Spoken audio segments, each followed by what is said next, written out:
Bien, amigos de Tuvox Radio y Televisión por Internet, pues estamos aquí con Francisco Hagenbeck con La Doncella de la Sal. Pues ahora sí que estuvimos el año pasado en la FIL 2013, ahora la FIL 2014, ya presencia año tras año, Francisco. Sí, es importante. Sí, no, ya este es mi quinto año, ¿eh? Sí, ya este es mi quinto año. Bueno, pero conmigo es la segunda, Sí, el segundo encuentro. Sí, así es. Muy bien, muy bien. No, pues ahora tenemos una novela totalmente del corte de las novelas que están leyendo, con un personaje femenino fuerte, lleno de aventuras, con un poquito de fantasía, pero con lo que no puedo dejar, ¿no? Que un poquito toques históricos, personajes históricos, pero como es juvenil tampoco hay que tomarla, que no se asusten con las fechas, ¿no? Es muy divertido, es una novela, como dice mi esposa, con clásicos, pero de aventuras. Francisco, ¿qué tanto supera la realidad, la fantasía, los detalles que se pueden hacer, o son meramente elaborados? No, fíjate que traté de ubicarla en un tiempo y en una situación histórica. Ajá.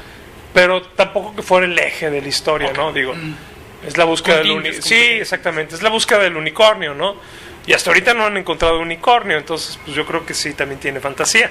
Pero sí sucede, por ejemplo, en una época muy importante, que es en la Guerra de los 30 años, que a fin de cuentas es la misma época de Los Tres Mosqueteros, que es mi novela preferida, entonces es también como un homenaje a Alejandro Dumas. Ahora, por ejemplo, estos seres mitológicos, bueno, ya que hablas del unicornio, yo creo que van más allá de lo que podría ser una figura representativa de un equino con un cuerno con colores y cosas por el estilo, ¿no? No, sí, para lo del unicornio hice una muy buena investigación para comprender por qué el mito del unicornio, porque hay pocas quimeras que aparecen en muchas culturas, o sea, no nada más aparecen en Europa, hay una recurrencia, aparece en Grecia, aparece inclusive en China. Entonces, bueno, decía, bueno, ¿qué es lo que significa el unicornio? Y el unicornio, a fin de cuentas, es una representación de pureza y de poder. Entonces me di cuenta que esta quimera no era nada más un caballo con cuerno, ¿no? Pues digo... No, y un ser auténtico y único. Exactamente. Sino más bien era un ser que tenía la pureza y el poder. Okay. Que quien lo poseyera tendría el poder. Por eso inclusive en el medievo es relacionada con la personalidad de Jesucristo, ¿no? Que es también la pureza y desde luego el poder de los cielos. Y en documentos que uno no creería, ¿no? Leonardo da Vinci hizo toda una serie de análisis del unicornio, de cómo cazar el unicornio, hizo todo un estudio biológico y religioso del unicornio, y que lo retomo yo para cómo poderlo atrapar, o por qué así hay que atraparlo, ¿no? Que en todas las culturas se requería de una doncella virgen para poder atrapar el unicornio. Okay. ¿Y cómo lo arrastraríamos a nuestro tiempo, en pleno época actual, en pleno siglo XXI, Francisco? Creo que el concepto de pureza y de poder, de salvación, es todavía más viable, ¿no? No me gustaría decir que en los tiempos oscuros que hoy vivimos, porque la guerra de los 30 años sí estuvo bien oscura, sí fue un chorro de gente muerta. Ahí necesitaban todavía más el concepto de salvación. Entonces, yo creo que hoy por eso todavía es más válido, ¿no? Y aparte que sea un personaje femenino, una muchacha como cualquier otra que de pronto es elegida por el rey de el príncipe arzobispo de su, ¿no? Para decir, ¿sabes qué? Tú vas a ser la salvación del pueblo y vas a lograr cazar el unicornio y vas a ser el que nos vas a salvar. Creo que también esa parte de la Mesías, de la muchacha que de pronto es considerada, que de la nada es considerada en princesa, pues también es algo con lo que yo creo que todas las niñas sueñan. Claro. Francisco, obviamente a lo largo de tu carrera has tenido importantes reconocimientos. Un trabajo que me llamó poderosamente la atención fue este trabajo finalista del premio Casa América en el 2009, que fue la novela perdida de Frida Kahlo, precisamente. Un personaje, pues la verdad, estereotipo, como una Sor Juana. Como un feminismo, como un estereotipo de feminismo. Sí, el acercamiento a Frida fue muy importante. Es una novela la que yo quiero mucho. porque es una novela en la que está ahorita traducida en 20 idiomas. Sí, ¿Qué se dice? Bernardo Fernández dice, Beth dice que soy el escritor vivo más traducido. No lo creo que Laura Esquivel gana, pero Laura Esquivel tiene 21. No, creo que tiene 50, sí me gana bastante más. Pero bueno, digo, pero al menos sí es un orgullo, ¿no? Exactamente, es un orgullo que sea ese libro en especial un éxito, no nada más traducido, sino que sea un éxito en otros países, no tanto por mis letras, sino yo creo que el personaje de Frida se ha vuelto icónico, se ha vuelto un reflejo de la mexicanidad, del feminismo, de una mujer que logró sobrepasar todo a pesar de lo que tenía en contra. Muy complejo, ¿eh? Muy complejo. Sí. Y la otra parte que me gustó resaltar en la novela, y que era una gran cocinera, ¿no? Una de mis pasiones es la cocina, la comida, y era una manera, o sea, no nada más plasmaba su pasión por la vida en la pintura, en la política, sino también en la cocina. Entonces, si uno se pone a leer mi libro, que pongo las recetas de Frida, va a encontrar que también en Frida había una gran pasión por la comida. Y bueno, la mejor manera de comprobarlo es la panza de Diego Rivera, ¿no? Claro. Aparte, a Frida como que ha sido muy estudiada, pero más por el lado de Diego, o sea... Sí, por el lado de Diego, por el lado de la militancia. Exacto. Por el lado de la pintura, del sufrimiento, pero creo que poco como la mujer independiente que era, y como la mujer independiente, ahorita que está de moda el feminismo, que amaba cocinar, ¿no? Y que amaba cocinar al hombre que amaba, porque ahora ya están diciendo que hasta cocinar es un esclavismo, ¿no? Bueno, Frida, que es la imagen del feminismo, amaba, y era una pasión para Frida cocinar al hombre que amaba y a los amigos que amaba. Entonces creo que esa visión se me hace muy interesante y sería padre rescatarla. Francisco, ahorita hablabas de Laura Esquivel precisamente, que la verdad, pues su trabajo convertido en un bestseller inigualable, creo que es un parteaguas importante. Hay un antes y un después de Laura Esquivel. O sea, al menos en la literatura feminista y en la de realismo mágico, sí. Yo sí soy un fiel fanático de Laura Esquivel. Sé que con eso muchos de mis colegas me van a ganar el odio, pero a mí me encanta Laura Esquivel. Me gusta muchísimo cómo va para chocolate. Yo creo que es la primer novela internacional que existe en México, me atrevo a decirlo, más allá de los ensayos de Octavio Paz, más allá de las poesías de Octavio Paz o de las novelas de Fuentes. Creo que Laura Esquivel es la primer escritora que, aún hablando de México, le habla al mundo. Sí. ¿Recuerdas tú, Francisco, tu primer acercamiento a la literatura? ¿Qué es lo primero que llega, que tú recuerdas? No obligado, Francisco. No, porque no, igual, porque de repente hay cosas que te imponen. Sí, no, de una manera muy fácil, pero fueron los cómics. Para mí los cómics son literatura, fueron los cómics. Yo empecé llegando con cómics, con cómics muy sencillos, los de Batman, digo, se me nota. Claro. Los de Walt Disney, de Karl Barks, me gustaban muchísimo. En ese entonces, en los 60, publicaban muchos de Tom y Jerry, de La Pequeña Lulú. Los cómics fueron los que me acercaron.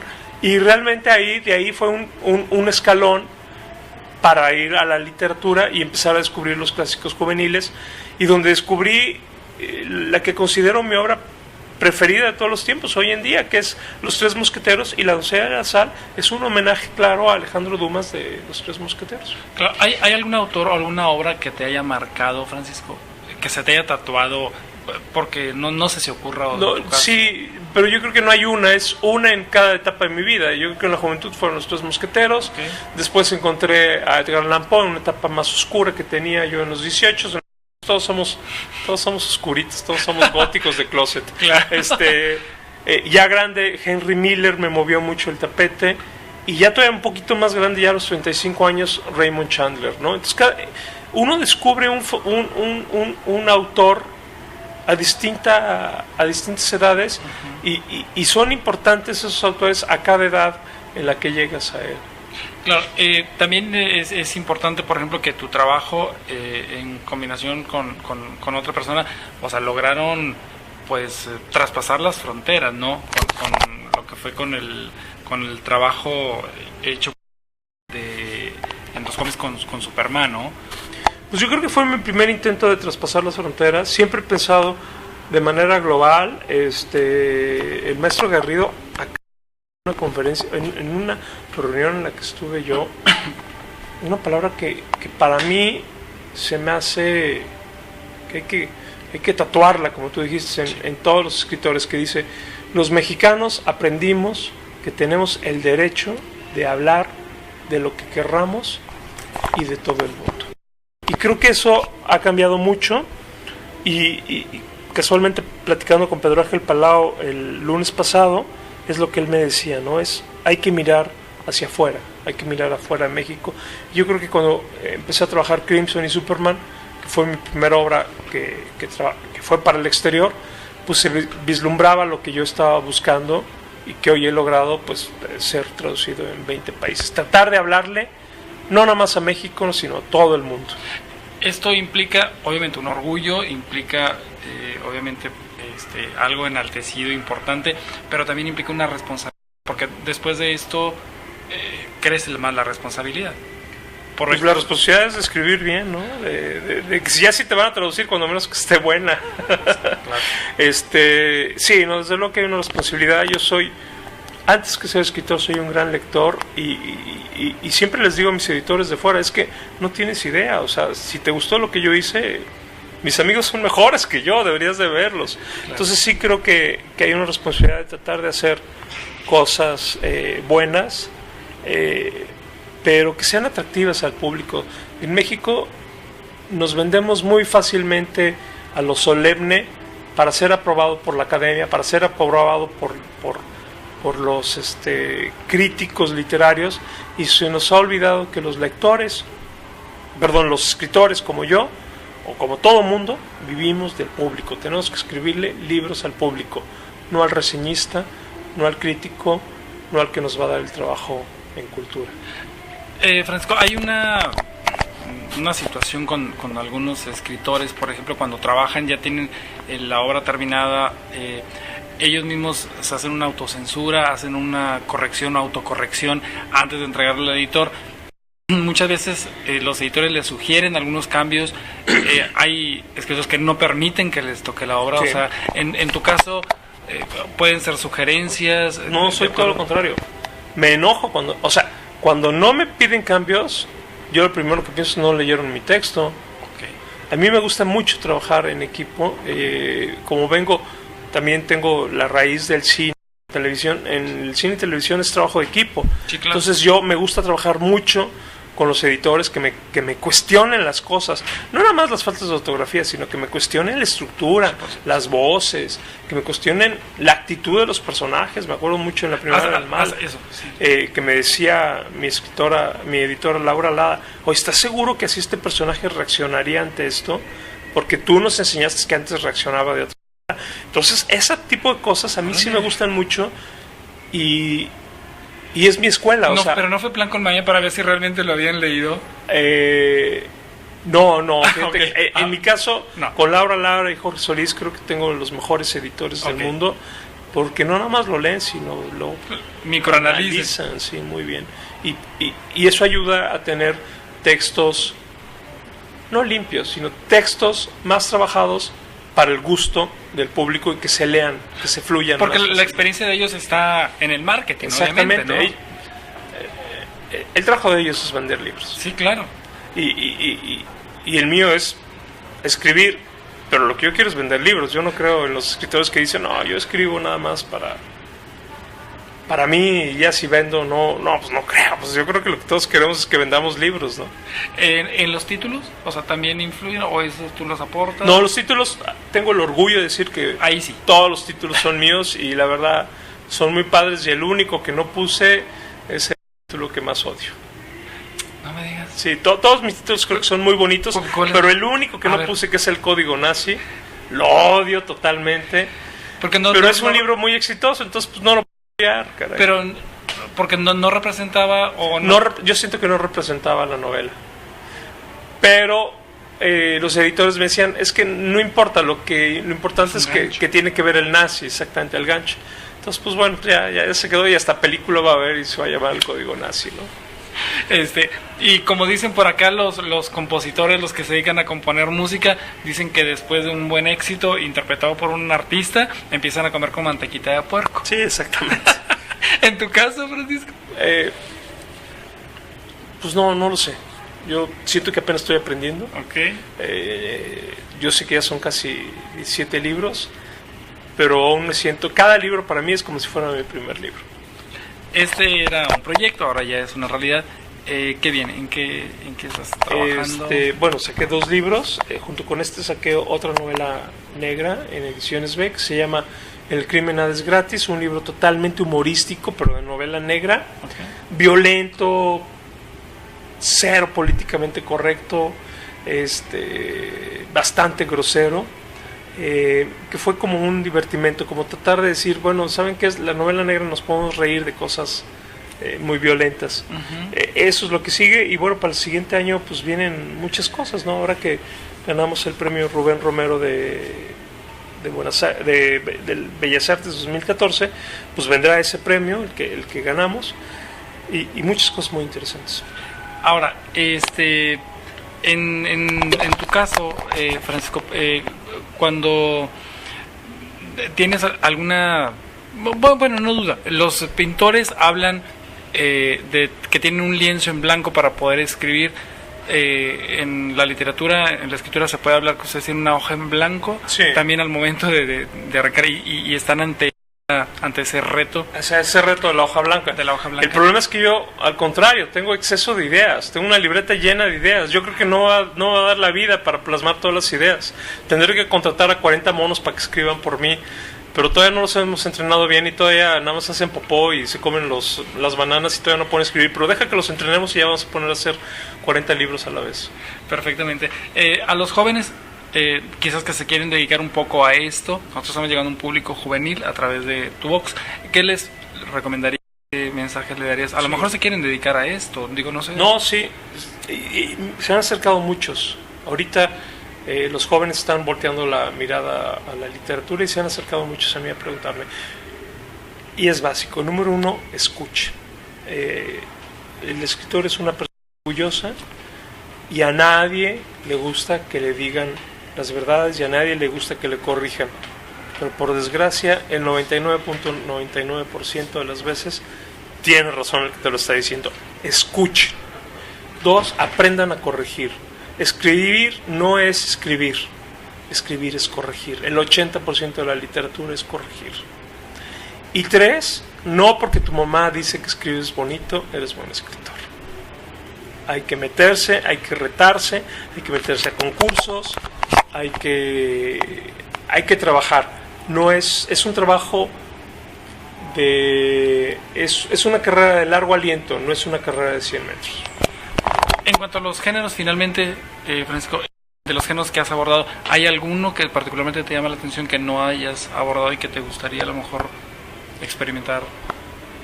No, creo que no. Estoy hecho, al menos son los libros que a mí me gustan: el juvenil, el terror, la novela policíaca histórica. Son los libros que yo leo realmente, ¿no? Más que géneros, yo no los veo con géneros, es más bien los libros que me gustaría escribir, ¿no? Sí tengo otras historias que contar y bueno, ya después los editores decidirán si entra un género o no.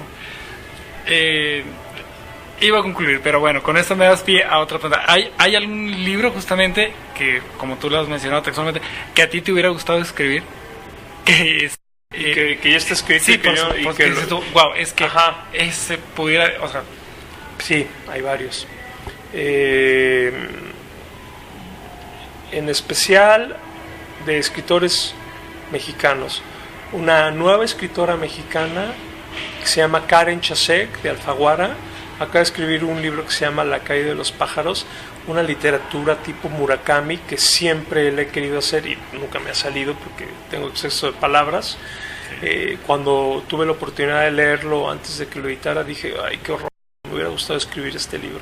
Yo creo que es así, de lo último que he leído, sí sentí envidia de la prosa tan bonita y de tan elegante que tiene Karen Chasek. Y aparte de Karen, Perdida de Flynn.